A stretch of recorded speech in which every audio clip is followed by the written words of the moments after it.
Assalamualaikum warahmatullahi wabarakatuh.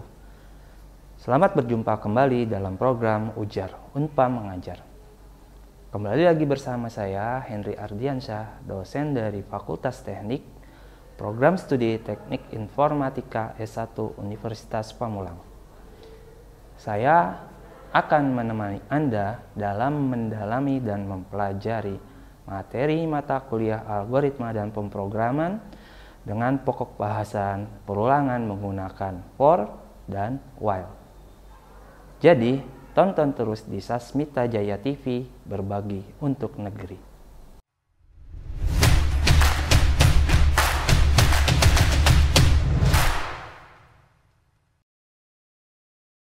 Pada pertemuan ini, saya akan menyampaikan pembahasan tentang perulangan menggunakan instruksi for dan while. Semoga setelah menonton video pembelajaran ini, kalian mampu memahami perulangan dalam pemrograman menggunakan instruksi for dan while.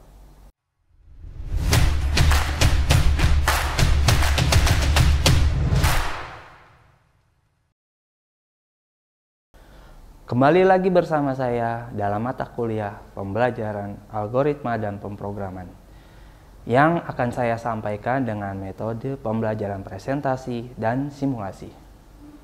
Silakan perhatikan baik-baik ya. Sudah siap? Mari kita mulai. Baiklah, sebelum kita membahas penggunaan for dan while, ada baiknya kita mengetahui pengertian dari looping. Apa looping itu? Looping adalah sekelompok instruksi yang dikerjakan secara berulang atau proses yang terjadi secara berulang-ulang. Ingat di sini ya, kata kuncinya adalah berulang. Dalam bahasa pemrograman C++ terdapat 3 instruksi yang digunakan untuk perulangan. Yang pertama menggunakan for, yang kedua menggunakan while, dan yang ketiga menggunakan do while. Pada pertemuan ini kita akan membahas 2 instruksi perulangan, yaitu menggunakan for dan while. Untuk instruksi do while akan kita bahas pada pertemuan selanjutnya.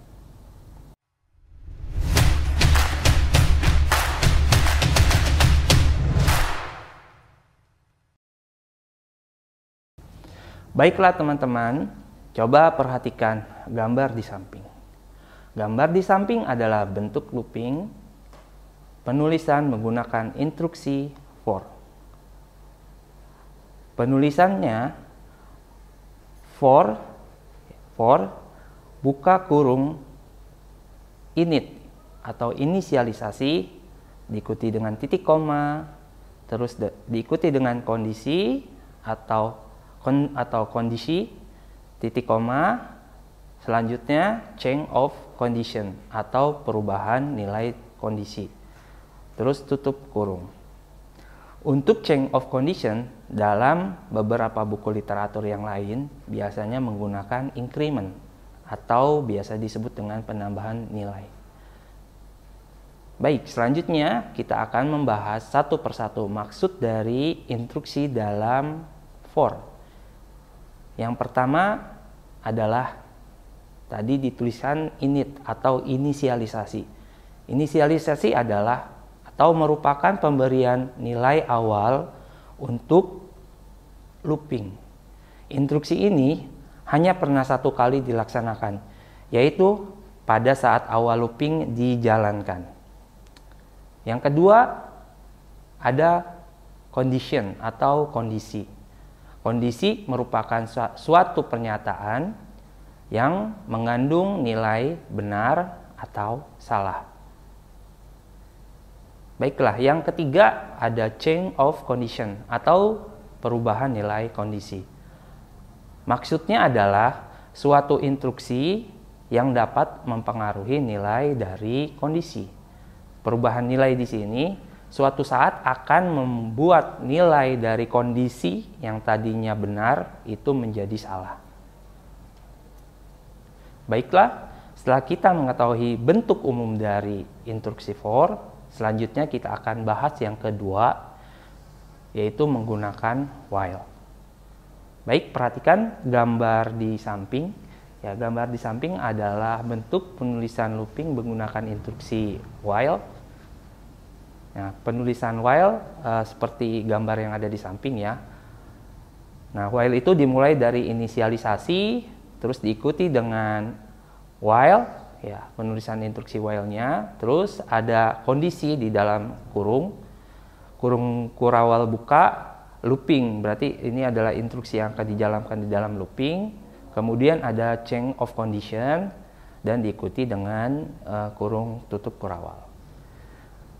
Nah, untuk inisialisasi, kondisi dan change of condition pada bentuk instruksi while itu pengertiannya sama dengan yang saya telah jelaskan pada instruksi for.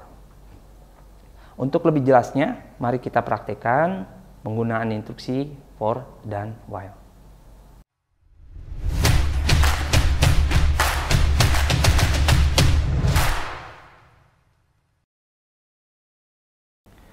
Baik, mari kita lanjutkan untuk mempraktekkan cara penggunaan instruksi for dan while menggunakan bahasa pemrograman C++. Silakan teman-teman buka untuk aplikasi Dev C++ nya. Oke, baik, kita buat file baru di sini seperti biasa. Ini ada include, ya, stream, ya, input output untuk si out ya, stream itu. Terus diikuti dengan using namespace std. Oke, di sini kita buat fungsi utamanya integer main. Nah, yang pertama saya akan mencontohkan cara penggunaan for ya. Baik, kita langsung praktekkan saja for. Kemudian diikuti dengan i ya, inisialisasinya. Misalkan i-nya saya buat 1 ya di sini, titik koma diikuti dengan kondisi ya. I misalkan kurang dari sama dengan 5, titik koma, terus i plus-plusnya ini change of condition ya tadi di dalam teori. Nah, jangan lupa untuk mendeklarasikan i ya, variabel i-nya. Jadi kalau kita tidak deklarasikan, di sini akan terjadi error.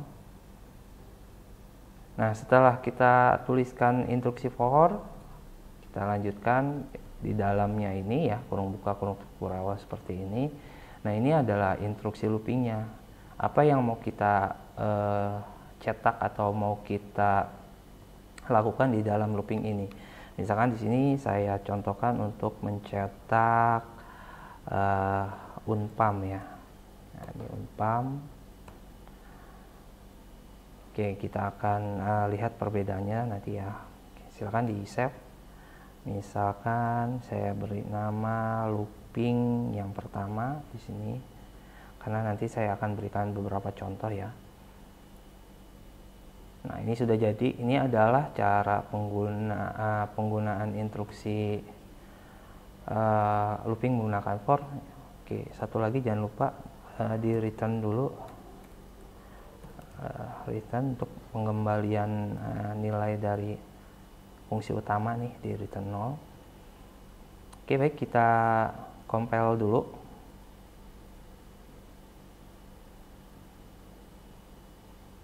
Nah, sini sudah tidak terjadi error, baru bisa kita running. Nah, ini akan mencetak unpam sebanyak 5 kali. Nah, tapi ini kalau kita baca kan agak sedikit sulit ya, karena dia tercetak di dalam satu baris seperti ini. Untuk itu kita pindah dulu menggunakan endline ya. Jadi ini dicetak unpam, terus pindah baris ya, jadi hasil outputnya akan mencetak unpam tapi dia ke bawah. Nah, ini hasilnya ya, ini mencetak unpam 1, 2, 3, 4, 5. Nah, ini yang dimaksud dengan looping. Nah, instruksi yang ada di dalam sini dia dieksekusi berulang Ya, yang namanya berulang di sini dia bisa dieksekusi lebih dari satu kali. Nah, dalam contoh ini dia dieksekusi sebanyak 5 kali. Nah, bagaimana kalau misalkan menggunakan menggunakan while? Oke, baik. Di sini kita lakukan contoh yang kedua menggunakan while.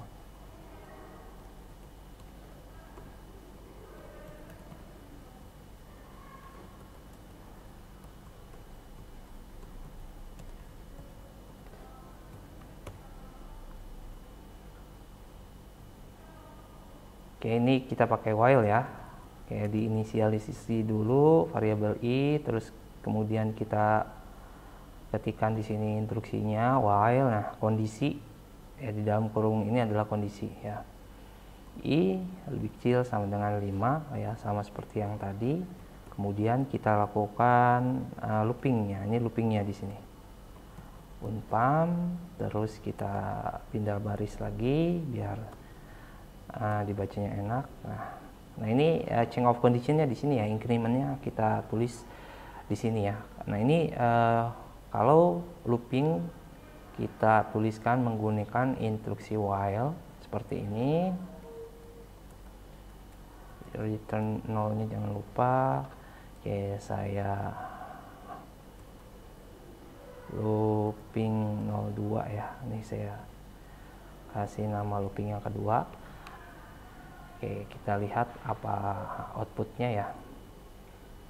Apakah sama dengan tadi menggunakan for ya. Jadi dia sama. Jadi baik for maupun while itu cara kerjanya adalah sama ya. Yang berbeda itu cara penulisannya. Kalau tadi kita menggunakan for itu di dalam satu baris seperti ini, sedangkan kalau menggunakan while dia di beda baris seperti ini. Sebenarnya lebih enak pembacaan cara while, tapi lebih ringkas penulisan menggunakan for. Baik, kita lanjutkan contoh yang ketiga. Oke.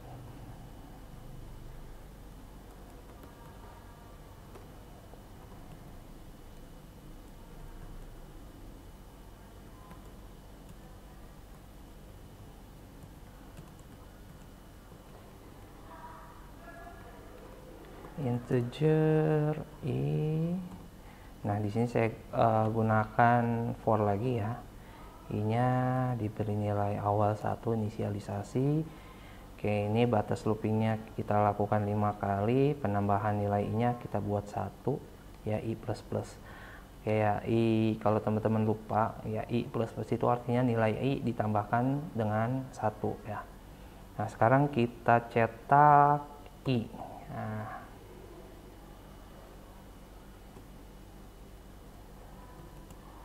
Nah, apa output dari program ini? Oke, sebelumnya kita save dulu di sini looping 03 saya. Apa kira-kira ya? Nah, hasil output dari program ini adalah 1, 2, 3, 4, 5. Kenapa bisa seperti ini? Nah, ini akan coba saya jelaskan menggunakan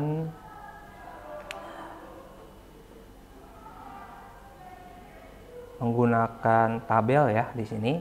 Nah, kalau teman-teman perhatikan di sini, ya ini instruksi yang atau program yang kita ketikkan tadi ya, ini mencetak 1, 2, 3, 4, 5. Gimana sih prosesnya?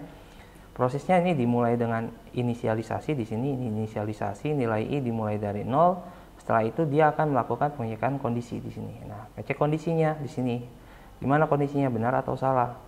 Nah, ini kan i-nya 1 ya, berarti di sini i lebih kecil sama dengan 5.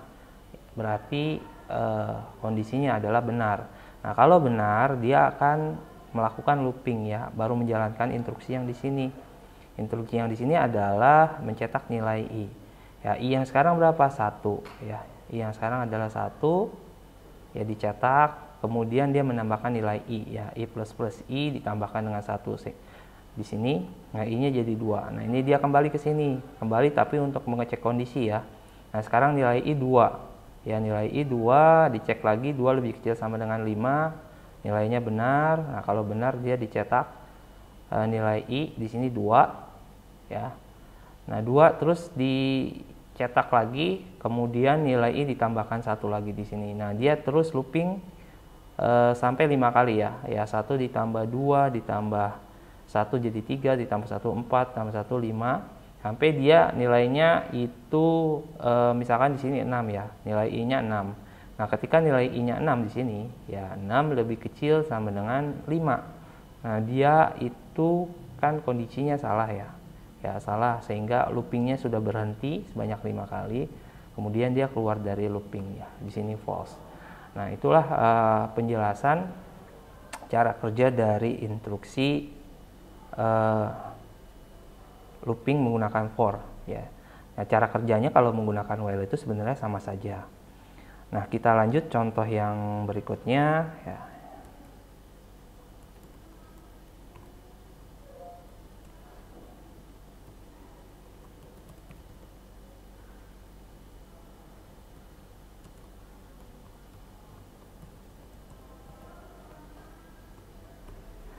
Yang berikutnya ini saya kasih contoh sama masih menggunakan for.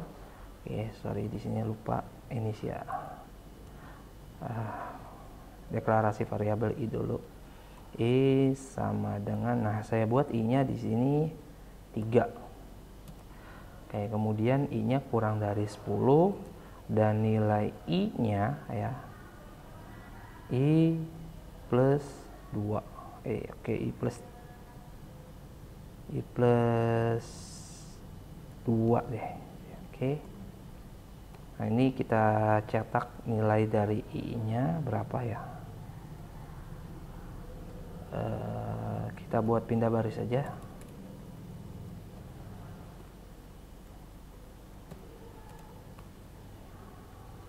Kita kasih nama looping 04.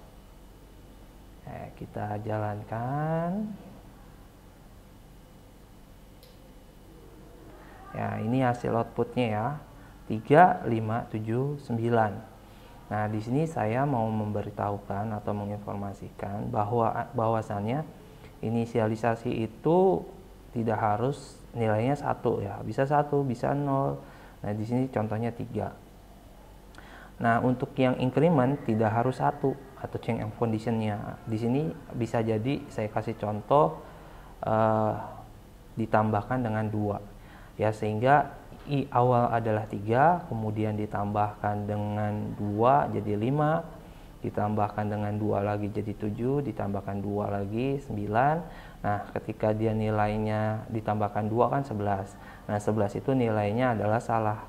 Nah, ketika salah dia nggak menjalankan looping, sehingga yang dicetak hanya 3, 5, 7, 9.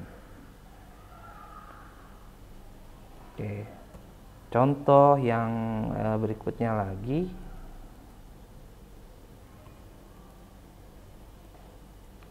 Nah, ini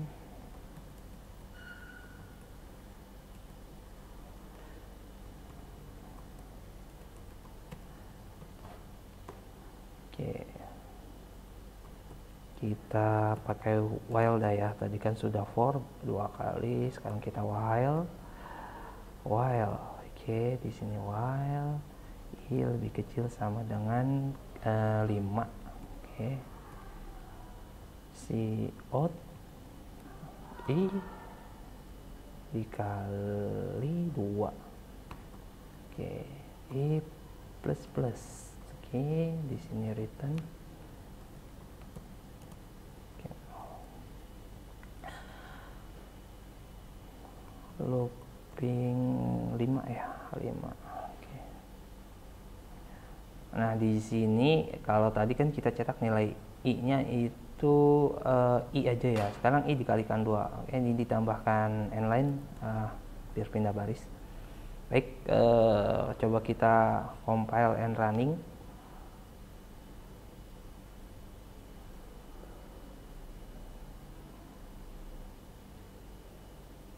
Oh, sebentar. Nah, ini diberi inisialisasi dulu ya. I-nya 1, sorry ya, i-nya kita buat 1 di sini. Oke, kita coba ulang compile, outputnya seperti, nah inilah harusnya outputnya. Jadi outputnya ini ya, 2, 4, 6, 8, 10. Nah kalau tadi yang dicetak i aja, sekarang ketika dia mencetak nilai i-nya dikalikan 2 dulu ya, sehingga dia dicetak 1 dikali 2, 2 ya. Terus nilai i-nya berubah jadi 2, 2 dikali 2, 4 ya, ditambahkan 1 lagi 3, 3 dikali 2, 6 ya. Terus sampai dia di sini yang terakhir ada 5. 5 dikali 2 itu jadi 10. Oke, baik, ini dari tadi kan saya ngasih contoh untuk yang tipe datanya bilangan bulat ya. Sekarang coba yang float.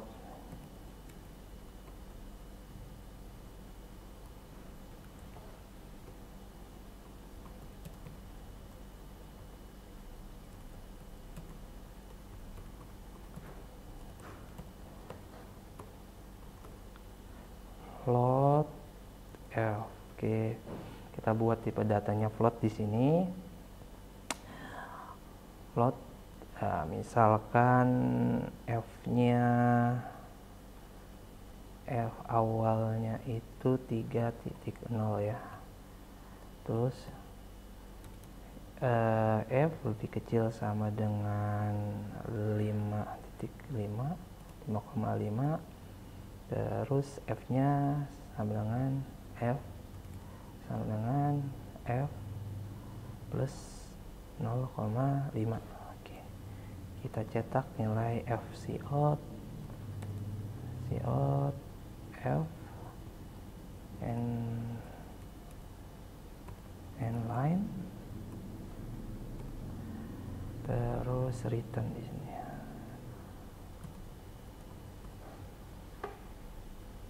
Nah, ini contoh untuk yang tipe datanya tidak bilangan bulat ya. Ya, ini tipe datanya float ya, 3 poin atau 3,0, di sini 5,5 batas akhirnya. Nah, nilai F itu ditambahkan, nih kalau yang tadi sebelumnya kan ditambahkan 1. Nah, di sini kita buat ditambahkan 0,5.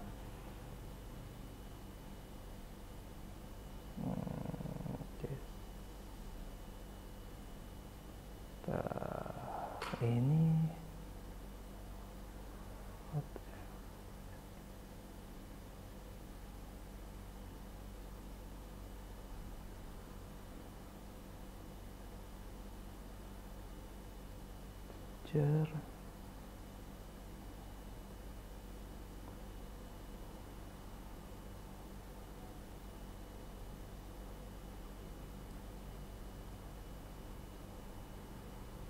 float F.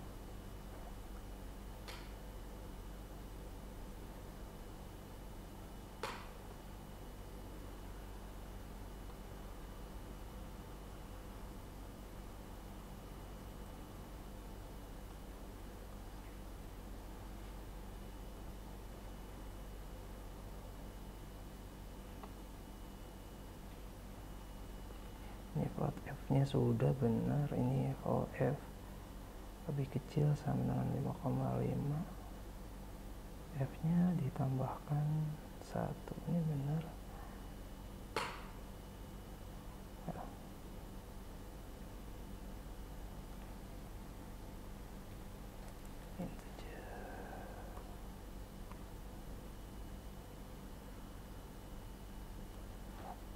Oh sorry, oh ini float sih, harusnya 4.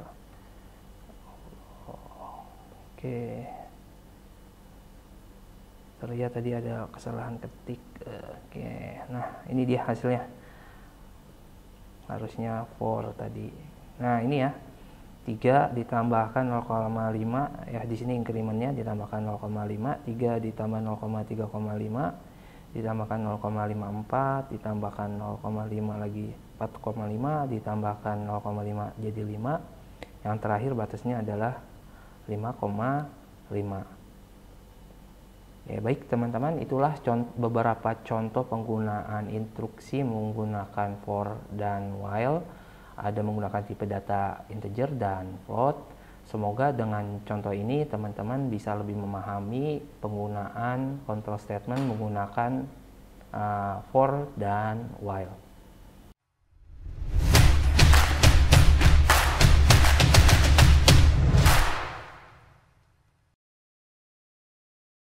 Itulah materi tentang control statement menggunakan perulangan dalam pemrograman menggunakan instruksi for dan while. Sangat mudah bukan untuk dipahami? Sekarang, coba teman-teman membuat program untuk menampilkan 10 suku pertama pada deret berikut menggunakan instruksi for atau while.